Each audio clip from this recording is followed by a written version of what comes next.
Hello guys, good day. So magandang araw, mayong adlaw sa inyong tanan at welcome back po sa aking channel.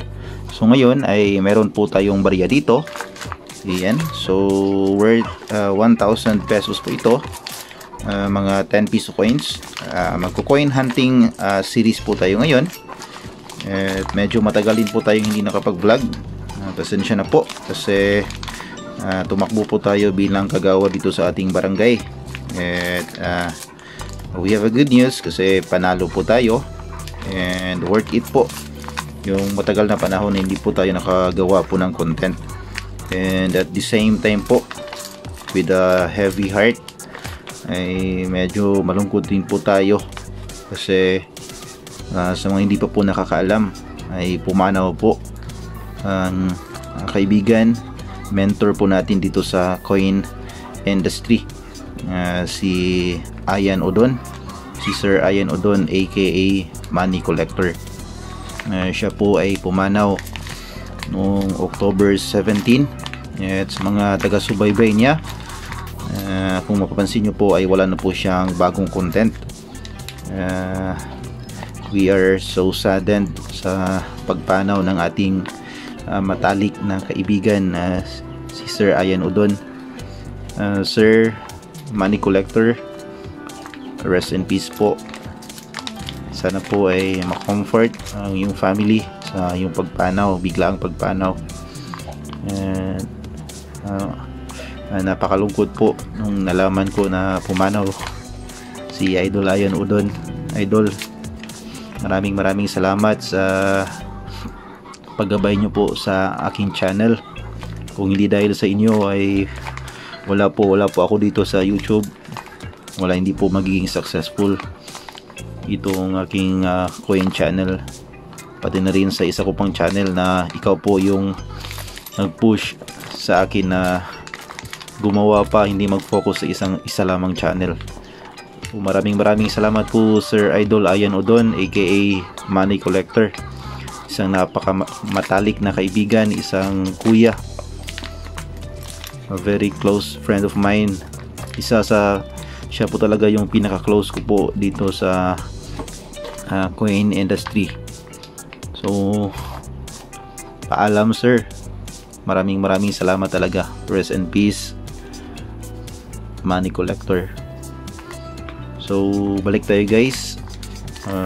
Meron tayong barya dito. So magko-coin hunting tayo ngayon, 10 piso. Maghahanap tayo ng mga semi hard to find at hard to find, mga error coins. Yan, sakto. Almost 1 month tayo hindi nakapag-vlog. So bago po pala natin ito simulan ay mag-intro muna tayo.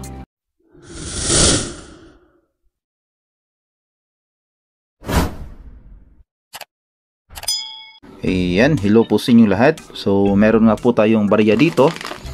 Yan, hinati na po natin kaagad. Hindi na po natin napakita sa video kasi medyo na emotional po tayo sa announcement natin. So, sa mga hindi pa po nakakaalam po pala, pwede kayong mag-send po ng inyong pakikiramay kay Idol Money Collector. Pwede kayong mag-comment. Ibibigay ko po yung GCash number ng kanyang may bahay. Sa mga gusto pong magpaabot ng kaunting tulong po kay Sir Ian Odon Money Collector, sa mga kabarya natin dyan na nanonood, sa mga masugid na taga-subaybay sa Money Collector na channel, pumanaw na po si Money Collector. At kung gusto nyo pong mag-abot ng konting tulong ay mag-comment lamang po kayo. Pwede nyo pong i-send via GCash po ang inyong tulong. So ililibing po si Sir Money Collector this November 11 po. So dapat birthday niya po dapat sa November 3. Hindi na po siya nakaabot ng kanyang birthday kasi po siya po ay pumanaw noong October 17. So yan guys, sa mga gustong magpaabot ng tulong at mag-send ng mga condolences sa pamilya, pwede nyo pong makontak yung kanyang may bahay or yung kanyang anak. So yan guys, rest in peace again kay Idol Ayan Udon aka Money Collector.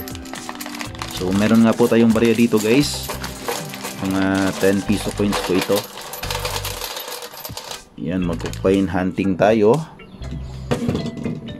Medyo matagal po tayo talagang hindi nakapag-vlog kasi tumakbo din po tayo bilang kagawad. At na busy po tayo kaya hindi po natin nalaman talaga yung balita kay Idol Ian Udon. Late po na nalaman ko po. Napakasakit. Mawala ng isang kaibigan, isang kuya, mentor, teacher sa YouTube. Siya po talaga yung nag-guide kasi sa akin. And from time to time talaga kami nagme-message sa Messenger. Napakalungkot, napakasakit. So guys, simulan na po natin to. First coin 2019 common. So lang tayo dito at pag-usapan natin si Idol Ian Udon bilang tribute na rin po ito sa kanya ang vlog na ito. Yan. Alam ko madaming talagang fans si Idol Ian Udon, si Money Collector, kasi isa po siya sa pioneer talaga dito sa mga coin hunters dito sa YouTube. Matagal na po talaga siya sa coin industry. Lahat mga kaibigan natin kilala si Idol Money Collector. Yan, napaka mabait na tao. Yan, matulungin at hindi po madamot sa kaalaman kung ano yung nalalaman niya, lalo na po dito patungkol sa diskarte sa YouTube. Yan, kung gusto mong matuto, talagang tutulong yan si Idol. Yan, binansagang idol ng lahat, si Idol Money Collector. Yan, mamimiss natin yung yung intro niya na hello, yung ganyan. Hello mga kabarya, yun yung pinaka intro niya sa kanyang vlog. Yun talaga yung mamimiss natin. So meron dito year 2020. Yan, tabi natin yan. Na-contact ko pala yung kanyang anak sa Facebook kasi nagre-reels din yung kanyang anak. Very proud po si Idol Money Collector. Pina-follow niya sa akin yung kanyang anak. Yun, nag-contact kami at nagpaabot ako ng kaunting tulong para naman sa ating kaibigan. At sa inyo rin, kung gusto nyo pong magpaabot ng tulong, pwede nyo po akong i-contact sa Messenger. Pareho lang po yung pangalan ko po sa Messenger dito po sa aking account sa YouTube. Pwede rin po kayong mag-comment or para kahit papaano makatulong kayo, makabigay tayo ng konting tulong para sa lamay ni Idol Money Collector. Napakasakit, tumulo yung luha ko talaga nung nalaman ko kasi very late na po nang nalaman ko po. Tapos na po yung election, so it was November 1 yata yung nalaman ko po, or no, that was birthday niya dapat November 3 ba yun? So November 3 yun that day nalaman ko po talaga kasi nag-greet pa ako sa kanya sa Facebook. Pero the past before that yung mga nakaraang araw, nagtaka talaga ako na hindi na po siya gumagawa ng content, hindi na rin siya active sa Facebook, wala na siyang reels. So yun, at nag-message ako sa kanya sa kanyang account sa Facebook at nag-greet pa ako sa kanya ng happy birthday. Pero nag-stalk ako sa kanyang isa pang Facebook. At doon ko na nakita yung post ng kanyang anak At first hindi po talaga ako makapaniwala. Kaya kinontak ko po si Idol Rich Collection, si Malaya Gumala, sina Idol Saudi Boy TV, yan.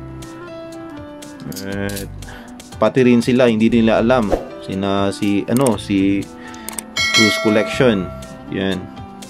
Kinontak ko, hindi nila alam na wala na si Idol. Kaya kinontak ko yung kanyang anak, yun, at na-confirm ko talaga na it was true na wala na talaga si Idol. Ayan, si Money Collector. Yung sanhi ng pagkamatay niya, it was cardiac arrest. So nadala pa siya sa hospital pero wala na talaga. Sayang na nawala si Idol. Marami pa sana siyang may bahagi sa atin. Napakagaling na napakabait na tao. Yan talaga yung masasabi ko po kay Idol. Yeah, very thankful po ako na nakilala ko po si Idol, na siya po talaga, hindi ko po talaga ipaglihim na siya po talaga yung nag-guide sa akin sa aking YouTube journey. Siya yung nag-encourage sa akin, lagi push lang ng push, Idol. From the very start, yung mga nakilala ko siya, mga 100 subscribers pa yata ako, hanggang sa na-reach ko na yung requirement ni YouTube. At siya po nagtulong sa akin na kung paano ma-monetize. Lagi siyang nag-update sa akin, Idol, ganyan, ganito, ganyan, gawin mo. So talaga hindi ko makakalimutan si Idol. So, again, Idol, rest in peace sa'yo. Sana you are at peace right now. Sana ma-comfort yung family mo sa yung biglaang pagpanaw. Maliliit pa naman yung mga anak mo, Idol.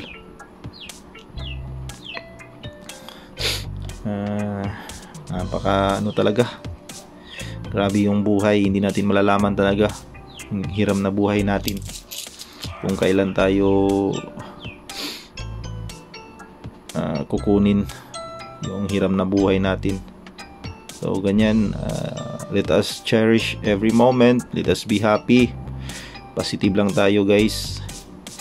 At huwag nating i-bash yung mga tao na wala namang ginagawang masama para sa atin, lalo na po dito sa coin vlogging. Tayo po dito ay coin vlogging lang po. Hindi naman po natin sinasabi na bibili tayo ng ganyan. We are true to ourselves. We are giving information.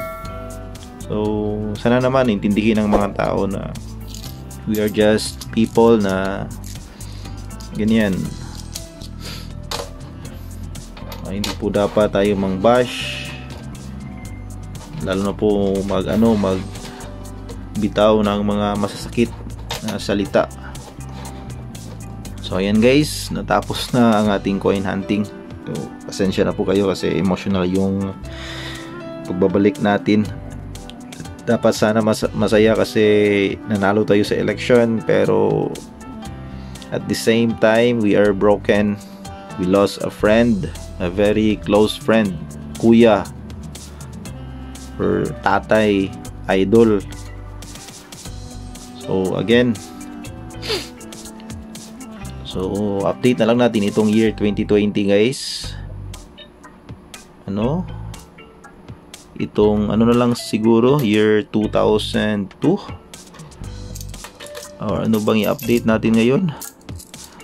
Lost track na sa ito na lang sigurong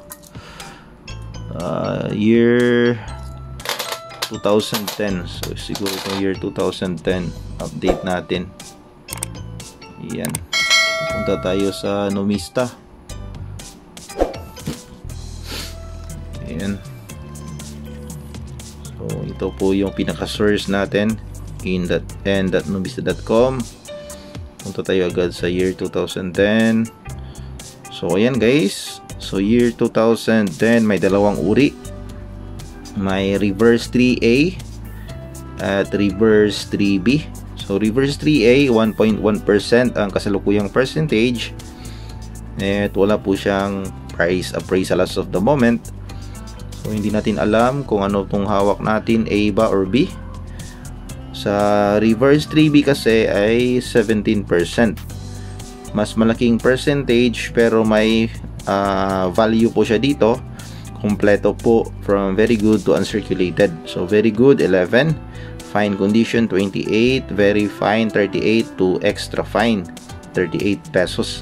Almost uncirculated ay 48 pesos at sa kanyang uncirculated na condition ay 98 pesos. So medyo malaki na po ang value, ang presyo, ang price appraisal nitong year 2010 ay itong reverse 3B. So yan guys, kapag kayo po ay merong year 2010, although medyo common pa naman ang baryang ito, pero nakaka-amaze na makita sa numista na medyo mataas po ang kanyang price appraisal. So ayan lamang guys ang ating coin hunting series for today. Again, pasensya na po kayo at medyo emotional po itong araw natin ngayon. At medyo malungkot lang po talaga na pumanaw ang ating matalik na kaibigan dito sa coin industry. So again guys, sana po ay nakapagbigay na naman ako ng kaunting kaalaman, kaunting information, kaunting update sa inyo regarding po dito sa ating hobby na coin collecting. At kung bago ka pa lamang po sa aking channel ay huwag mo na rin kalimutang mag-like, mag-comment, mag-share at mag-subscribe at pakipindot na rin ang notification bell para updated ka sa mga susunod kong videos. And that's it for this video guys, and we'll see you again next time. God bless.